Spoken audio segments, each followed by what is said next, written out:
Simplifier के बारे में हम बात करते हैं तो एक बार जरा फिर से अपनी बातचीत को शुरू से शुरू कर देते हैं कि अगर हम एक आइडियल ऑप एम्प की बात कर रहे हैं तो आइडियल ऑप एम्प में क्या होता है। पहली बात तो ये होता है कि आइडियल ऑप एम्प जो होता है वो केवल डिफरेंस ऑफ इनपुट को ही एम्पलीफाई करता है। भाई डिफरेंस ऑफ इनपुट ही केवल एम्पलीफाई होता है, डिफरेंस ऑफ इनपुट एम्पलीफाई करता है। और दूसरा होता है जो भी कुछ कॉमन होता है rejects all the common signal. तो वो क्या करता है, कॉमन सिग्नल को रिजेक्ट कर देता है। तो ये आइडियली हमारे पास ऑप एम्प के हालात हैं, ऑप एम्प में ऐसा होता है। ओके चले अब हम इस बेसिस पर अपनी डिस्कशन करना चाहते हैं और ख़ास तौर पे हम डिफरेंस एम्पलीफायर जो हैं उनकी बात करना चाहते हैं। एक चीज़ मैंने देखी है कि आप चाहे नॉन इन्वर्टिंग की बात करें, चाहे आप नॉन इन्वर्टिंग की बात करें या इन्वर्टिंग एम्पलीफायर की बात करें, यही दो तरह के तो एम्पलीफायर प्यारो हम लोगों ने पढ़ा है। यूनिट गेन भी है नॉन इन्वर्टिंग। तो एक केस में वी आउटपुट कितना होता है, वी आउटपुट होता है 1+R1/R2 टाइम वी इन, यानी कि जो रजिस्टर आप लगाए होते हैं उसका फैक्टर होता है। एक केस में वी आउटपुट होता है -R1/R2 वी इन। तो हम ये देखते हैं कि ऑपरेशनल एम्पलीफायर में खास बात ये है कि चाहे आप नॉन इन्वर्टिंग केस लो चाहे आप इन्वर्टिंग केस लो, दोनों ही हालात में आपका जो आउटपुट है वो आपके इनपुट पे डिपेंड कर रहा है। और साथ ही साथ वो जो डिपेंडेंसी का फैक्टर है, वो डिपेंडेंसी का फैक्टर उसमें कौन इन्वॉल्व है, वो बाहर से लगाए हुए रजिस्टर। और इसमें कहीं भी ऑपरेशनल एम्पलीफायर का कोई कंपोनेंट नहीं आ रहा है, बाहर जो रजिस्टर है उनसे मामला तय कर लिया जाता है। अच्छा, इन्वर्टिंग है तो यहाँ पे माइनस साइन दिख रहा है, नॉन इन्वर्टिंग है तो यहाँ प्लस साइन दिख रहा है। इतनी बात जानकारी हम लोग के पास है, पिछले 2 लेक्चर्स में आपने जो पढ़ा है वो यहाँ पर ये सब है। तो अगर हम एक डिफरेंस सिंप्लीफायर की बात करना चाह रहे हैं तो फिर हमें अपने सर्किट के अंदर ऐसे ही रजिस्टरों का इस्तेमाल करना पड़ेगा, हमें ऐसे रेजिस्टेंस वहाँ पर इन्वॉल्व करने पड़ेंगे।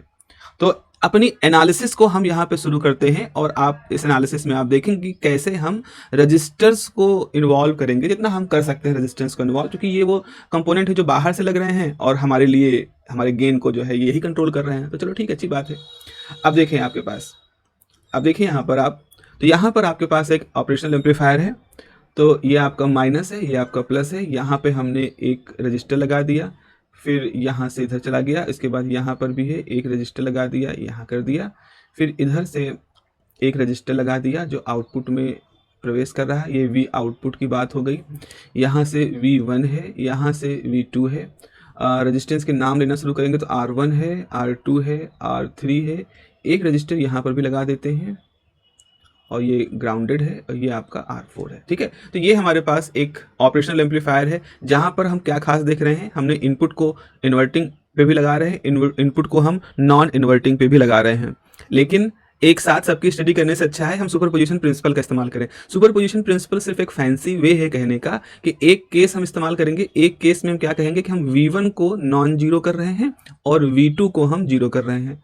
और दूसरा केस हम क्या देखेंगे, दूसरा केस देखेंगे कि हम V1 को जीरो कर देंगे, V2 को नॉन जीरो कर देंगे। तो यहाँ से भी हमें कुछ आउटपुट मिलेगा, यहाँ से भी हमें कुछ आउटपुट मिलेगा और उन दोनों आउटपुटों को हम जोड़ देंगे। मान लो यहाँ से हमें आउटपुट मिला V आउटपुट 1 और इस दूसरी केस से मिला V आउटपुट 2। तो इन दोनों को सम करके हमारा जो ओरिजिनल V आउटपुट है वो निकल जाएगा। ये एक सुपर पोजिशन प्रिंसिपल होता है और इलेक्ट्रिकल सर्किट में, इलेक्ट्रॉनिक सर्किट में इस तरह के एनालिसिस का बड़ा महत्व होता है, बड़ा योगदान होता है। अच्छा होता है तरीका, सीख लेते अगर आप इसको तो आप बहुत आसानी से अपने सर्किट्स को सॉल्व कर सकते हैं। ओके, तो सबसे पहले हम शुरू करते हैं केस 1 का। केस इस तरह से है कि हम V1 को नॉन जीरो कर दें और V2 को अपना जीरो कर दें। अगर ऐसा करेंगे तो पहले इसको हम सर्किट डायग्राम इसका बना लेते हैं, इसका हम सर्किट डायग्राम बना ले, इस कंडीशन को बिलोंग करता हुआ सर्किट डायग्राम बना ले। तो यहाँ पर V2 को आपको जीरो करना है, V2 को आपको जीरो करना है, नहीं V2 को आपको जीरो करना है। ओके, V2 जीरो करना है तो ये आपका ग्राउंड हो जाएगा। रेजिस्टेंस R3 है, यहाँ रेजिस्टेंस जो है आपका R2 है, ये R4 है, ये R3 है, ये तो सब ग्राउंड हो गए। यहाँ पर क्या बचा, यहाँ आपने कोई वोल्टेज लगा रखा है तो ये माइनस हो गया, ये प्लस हो गया। यहाँ से इस तरह से माइनस, ये आपका V आउटपुट हो गया और आपने V1 लगा दिया, यहाँ से R1 हो गया, यहाँ से R2 हो गया। ठीक है, इतना है। ये तो मतलब है कि V1 नहीं जीरो नहीं है, V2 जीरो है। अब साफ तौर पर आप देखो कि तो ग्राउंड है भाई, ये भी, इसका भी वोल्टेज जीरो है, यहाँ भी वोल्टेज जीरो है। तो इस पर्टिकुलर जगह पर वोल्टेज कितना हो जाएगा, जीरो हो जाएगा। जीरो होने का मतलब है कि ये जो आपका जो ये नॉन इन्वर्टिंग टर्मिनल है, ये क्या है? नॉन इन्वर्टिंग टर्मिनल बेटा हमारा ग्राउंडेड है। भाई जीरो वोल्टेज का ये तो मतलब होता है ना कि ग्राउंडेड है। और यहाँ पर सिर्फ और सिर्फ वोल्टेज कहाँ अप्लाई हो रहा है? इन्वर्टिंग टर्मिनल पर। तो क्या हम इसको ऐसे नहीं बना सकते हैं? फॉर एग्जाम्पल इसको हम ये सब हटा दें, ये सब हम हटा देते हैं और हम क्या बना देते हैं, ये मैं आपको समझाने के लिए कह रहा हूँ। इसको हम ऐसे कह देते हैं, this is just simple grounded. और यहाँ पर भी आपने ग्राउंड तो लगी रखा है आउटपुट लेने के लिए, तो आपने इन दोनों को जोड़ भी सकते हो और एक जगह ग्राउंड दिखा दो। तो इस तरह से जैसे आप V1 को नॉन जीरो करोगे, V2 को जीरो करोगे, तो आपका जो सर्किट है, ये जो आपका सर्किट है, ये कैसा सर्किट बन गया? ये सर्किट बन गया इन्वर्टिंग एम्पलीफायर का सर्किट। ये हम लोग ने पहले पढ़ा है लेक्चर नंबर 2 में, ये तो इन्वर्टिंग एम्पलीफायर का सर्किट है। तो हम यहाँ पे लिखेंगे for above condition the circuit converted to inverting amplifier circuit, converted to inverting amplifier circuit. तो यहाँ पे आपका V आउटपुट कितना होगा, या हम कह लें V आउटपुट 1, केस नंबर 1 के लिए V आउटपुट 1 जो है वो हो जाएगा minus R1 by R2 V1, input 1 है ना V1। तो भाई ये हमारी इक्वेशन नंबर 1 हो जाएगी। केस नंबर 1 से हमने पाया कि हमारा जो सर्किट है वो कन्वर्ट हो गया बेसिकली एक इन्वर्टिंग एम्पलीफायर के इन्वर्टिंग एम्पलीफायर के सर्किट में। ठीक है, चलिए अब देखें आगे क्या कर सकते हैं। आगे हमें क्या करना है, केस नंबर 2 लेना है। केस नंबर 2 को हम लोग यहाँ पर लिखते हैं कि आपका केस नंबर 2 है। केस नंबर 2 केस नंबर 1 का उल्टा होगा। मान लीजिए कि V1 जीरो है एंड V2 जो है वो नॉन जीरो है। ये बड़ा थोड़ा सा इंटरेस्टिंग सा केस है, इसको जरा हम लोग अलग से देखेंगे। तो आपने यहाँ पर सर्किट बनाया, ठीक है, सर्किट बना लेते हैं। ये आपके पास माइनस है, ये आपके पास प्लस है।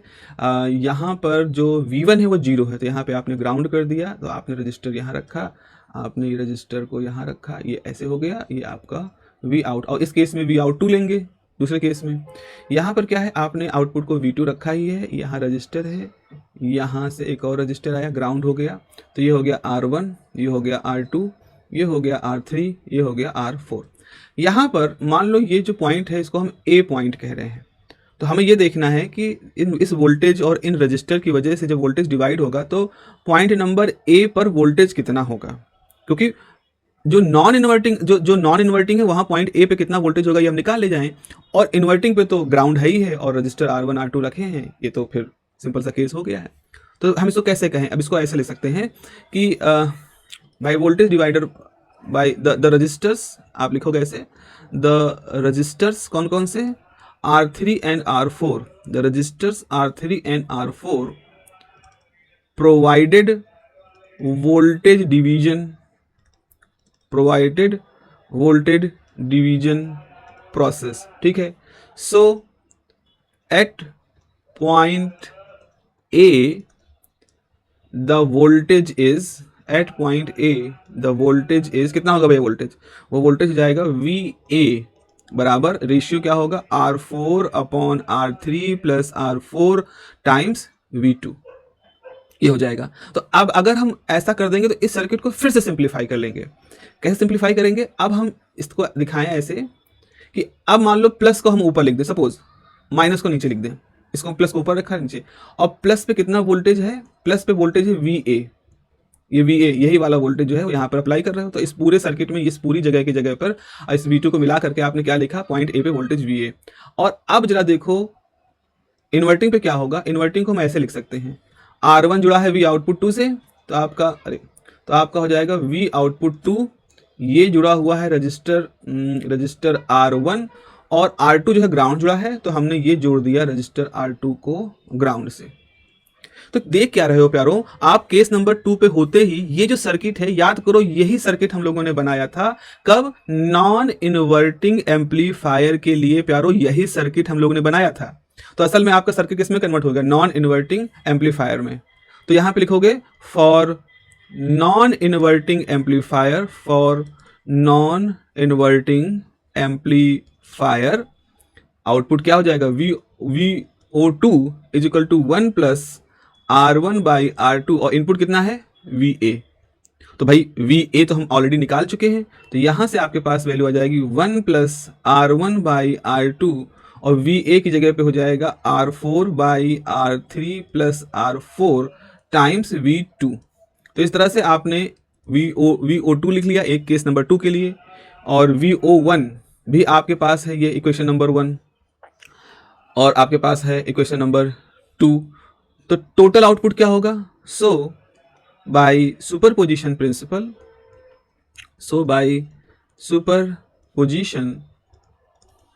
Principal, the out VO is equal to VO1 case, VO2 case. तो VO हो जाएगा -R1/R2, क्या होगा, -R/V1 टाइम्स V1, और दूसरा हो जाएगा +1 + R1/R2।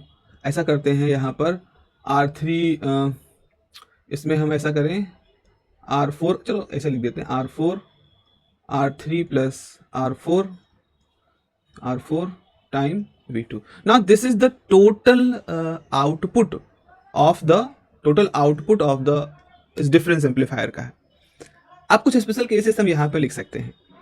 कुछ स्पेशल केसेस ऐसे लिख सकते हैं कि मान लो कि इसको सिंप्लीफाई करते हैं, इसको फिर से सिंप्लीफाई करते हैं, तभी हम इसके स्पेशल केसेस के बारे में बात करें। तो हम लिख सकते हैं V0 इज इक्वल टू, भाई पॉजिटिव चीज़ों को आगे रख दें, तो R1/R2। यहाँ अगर हम R3 को डिवाइड कर दें न्यूमरेटर डिनोमिनेटर्स में, तो R4/R3 हो जाएगा, 1 + R4/R3 हो जाएगा, ठीक है, -R1/R2 हो जाएगा, और टाइम्स यहाँ V2 हो जाएगा, यहाँ V1 हो जाएगा। इस तरह से हमने रीअरेंज कर लिया है, कोई बहुत खास बात नहीं है। अब हम मानते हैं लेट, अगर ऐसा है, कैसा है कि R4/R3 is equal to R1/R2, ये एक कंडीशन है। अगर आपके जो दो रजिस्टर हैं, देखो यहाँ पर R4/R3 मास्टर वाला देखें, तो अगर आपका R4/R3 का रेशियो R1/R2 के रेशियो के बराबर है, रजिस्टर्स बराबर नहीं, इनका रेशियो बराबर है, जैसे 100/50 1/2, 200/100 1/2 वैसा है, उस तरह का है। अगर ऐसा है तो क्या होगा, देन V आउटपुट कितना हो जाएगा, 1 + R1/R2, ठीक है। यहाँ पर भी हो गया आपका R1/R2, यहाँ हो गया 1 + R1/R2 V2 -R1/R2 V1। तो ये कैंसिल कर देगा, तो हमारे पास V आउटपुट क्या बचेगा, R1/R2 time V2, R1/R2 time V1। तो यहाँ से अगर हम R1/R2 को ले लेते हैं तो V2/V1 हो जाएगा, और ये क्या है, इनपुट का डिफरेंस। तो यहाँ पे output is some gain factor, ये जो R1/R2 है इसे कहेंगे gain factor, is difference of the input. तो आप कैसे लिख सकते हो, इसको ऐसे लिख सकते हो, ये शो करने के लिए, शो करिए कि डिफरेंस ऑफ इनपुट के बराबर होता है, ये ऐसे लिखने का तरीका है ये। तो this is the difference of inputs and this is the gain factor, और इसको हम नाम देंगे डिफरेंस गेन फैक्टर, क्योंकि वो दो इनपुट के डिफरेंस के बराबर है। तो इसका टर्म होता है AD is the difference gain factor, V2 - V1 is the difference of input. तो ये जो एग्जाम्पल ये शो कर रहा है कि हमारा जो ऑपरेशनल एम्पलीफायर होता है, इसमें जो आउटपुट है वो इनपुट के डिफरेंस के बराबर होता है। और ये किस केस में खास तौर पे सही है, ये डिफरेंस मोड में सही है। हमने इससे पहले बात की है ना कि ऑपरेशनल एम्पलीफायर का ये कौन सा मोड है प्यारो, ये ऑपरेशनल एम्पलीफायर का डिफरेंस मोड है। अच्छा, अब एक कॉमन मोड भी होता है, कॉमन मोड की भी बारे में बात की है। तो आप यहाँ पे लिख सकते हो फॉर कॉमन मोड, हम अगर बात करें फॉर कॉमन मोड, हम if V1 is equal to V2 exactly phase वगैरह सब है, तो आपके पास जाहिर सी बात है V आउटपुट क्या हो जाएगा, 0 हो जाएगा, क्योंकि यहाँ V1 V2 हर तरफ बराबर है तो 0 हो जाएगा। तो हम आप क्या कर सकते हैं, पुट द इनपुट वोल्टेज ऐसे VCM हम ले लें, जो कि V1 और V2 का डिफरेंस हो। तो हम गेन डिफाइन करेंगे, तो गेन कितना हो जाएगा, common mode gain is output upon input कितना है, कॉमन मोड। पर आपने कह रहे हो कि भाई आइडियली तो V0 तो 0 होगा, आउटपुट 0 होगा कॉमन मोड में, तो इसका मतलब है कॉमन मोड का गेन भी 0 होगा। लेकिन फिर से हम आते हैं, क्या हम प्रैक्टिकली कभी ऐसे सिचुएशन प्राप्त कर पाएंगे कि हमारे V1 और V2 exactly magnitude wise phase wise exactly बराबर हो, ये भी आइडियल सी बात नहीं दिख रही है। आइडियली तो बात तो दिख रही है कि हाँ, आइडियली हम V1 V2 और मैग्नीट्यूड ऑफ फेज सब में बराबर कर सकते हैं, लेकिन बहुत सारी चीज़ें होती हैं। इवन मैं कहूँ क्वांटम फ्लक्चुएशंस भी होते हैं, तो उनकी वजह से भी डिफरेंसेस आते रहते हैं माइक्रो लेवल पर, सेंसिटिविटी उसकी रहती है कुछ। तो ऐसी स्थिति में अगर एग्जैक्टली V1 और V2 बराबर नहीं है, तो ऐसे केस में हमारा जो कॉमन मोड ये जो गेन है ACM जो है, ये भी एग्जैक्टली जीरो नहीं होगा। तो आप कहोगे अच्छा, तो डिफरेंस है तो वहां पर एक डिफरेंस मोड भी होगा, और चूंकि ACM जीरो नहीं है because of this not V1 V2 are not exactly same, so इसका मतलब वहां एक कॉमन मोड गेन का भी फैक्टर होगा। तो हम कहेंगे यस, प्रैक्टिकली ऐसा ही होता है। प्रैक्टिकली क्या होता है कि हमारे सर्किट के लिए कुछ डिफरेंस मोड का भी मतलब होता है, और कुछ कॉमन मोड का भी वहां पर सिग्निफिकेंस होता है। तो आप कहोगे ओके, तो क्या करें, हम तो ये चाहते हैं कि जीरो हो जाए और ये AD जो है ये मैक्सिमम हो। ठीक है, आपकी चाहत ये है, मैं मानता हूँ आपकी चाहत है, बट अगर ACM नॉन जीरो है तो क्या, तो फिर हम क्या करते हैं, हम AD को ACM से डिवाइड कर देते हैं, और फिर जो डिवाइड होता है उसका मैग्नीट्यूड ले लेते हैं, उसको log 10 पे बेस कर देते हैं, उसको 20 से मल्टीप्लाई कर देते हैं। ऐसा करने के बाद हमारे पास एक फैक्टर निकल के आता है, इसे कहते हैं कॉमन मोड रिजेक्शन रेशियो। तो अगर आइडियली क्या है, आइडियली तो अगर ACM जीरो होना चाहिए तो CMRR की वैल्यू तो इनफाइनाइट होनी चाहिए, है ना, जो लार्जेस्ट पॉसिबल हो वो इनफाइनाइट होनी चाहिए। लेकिन चूंकि ACM नॉन जीरो होता है because of the quantum fluctuation on और कुछ सर्किट की इम्परफेक्शन जो भी कहो उसकी वजह से, तो हमको बताना पड़ेगा अपने ऑपरेशनल एम्पलीफायर को डिजाइन करते समय, उसको परचेज करते समय, उसको बेचते समय, कि भाई इसका कॉमन मोड रिजेक्शन रेशियो कितना है, CMRR कितना है। क्योंकि CMRR ये दिखाता है कि आपके ऑपरेशनल एम्पलीफायर या आपके सर्किट में कॉमन मोड जो कि कॉमन मोड गेन यानी कि ACM जो कि आइडियली जीरो होता है वो कितना ज्यादा है, कितना जीरो से दूर है। जितना जीरो से दूर है उतना ही आपकी सर्किट में प्रॉब्लमेटिक सर्किट है। तो I hope this is you all are good with this logic. ठीक है, तो आगे बढ़ते हैं, ये CMRR की बात हो गई है, तो आगे बढ़ते हैं और आगे हम लास्ट टॉपिक, अब एक तरह से मैं यहाँ पर थ्योरेटिकली पैराडिज्म का जो है ये और वो है कि हमको ये शो करना है कि जो डिफरेंस एम्पलीफायर जो होते हैं, ऑपरेशनल एम्पलीफायर जो होते हैं, उनका जो आउटपुट होता है it is sum of the difference gain plus common mode gain. क्योंकि कॉमन मोड गेन जीरो नहीं है, आइडियली वो जीरो होता है पर यहाँ जीरो नहीं है। तो प्रैक्टिकली हमारा जो आउटपुट होगा उसमें difference mode time difference of voltage plus common mode time difference of common होगा, जहाँ पर डिफरेंस क्या होता है V2 माइनस V1 है, और जहाँ VCM जो है वो V1 प्लस V2 बाई 2 है। तो हमको ये प्रूफ करना है कि जो V आउट होता है, ये जो V आउट है, this is sum of this difference gain and this common mode gain. कैसे प्रूफ करेंगे, दिस इज द हमारा आज का केस है। ठीक है, तो कैसे प्रूफ करोगे, तो अब इसका सोल्यूशन क्या होगा। इसका सोल्यूशन ये है कि बाय द कॉन्सेप्ट ऑफ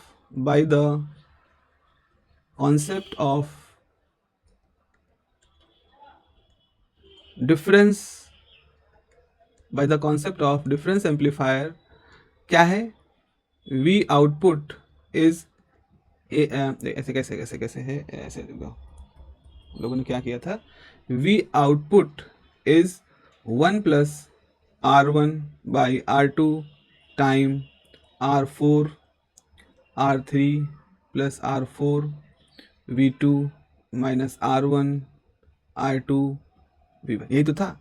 अब एक काम करो, ये जितना भी रेजिस्टेंस का मसला है इसको हम मान लें X1, और ये जो रेजिस्टेंस का रेशियो है इसको मान लें X2। भाई ये डायमेंशनलेस क्वांटिटीज हैं, क्योंकि R1 by R2 dimensionless, R4 by R3 plus R4 dimensionless, तो R1 बाई R2 डायमेंशनलेस। तो हमारे जो X1 X2 जो हैं, X1 और X2 जो हैं, ये डायमेंशनलेस क्वांटिटी हैं,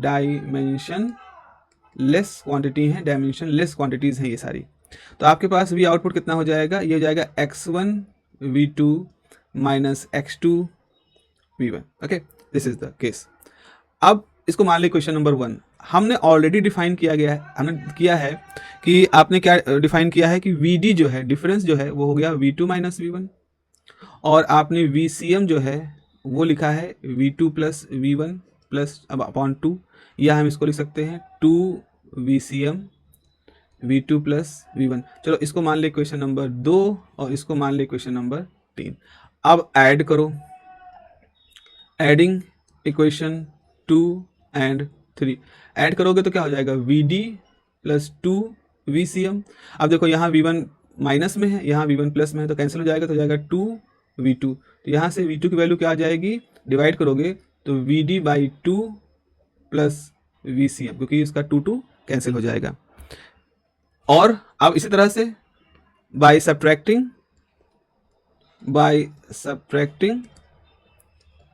इक्वेशन 2 फ्रॉम 3, तो आपके पास हो जाएगा 2VCM minus VD is equal to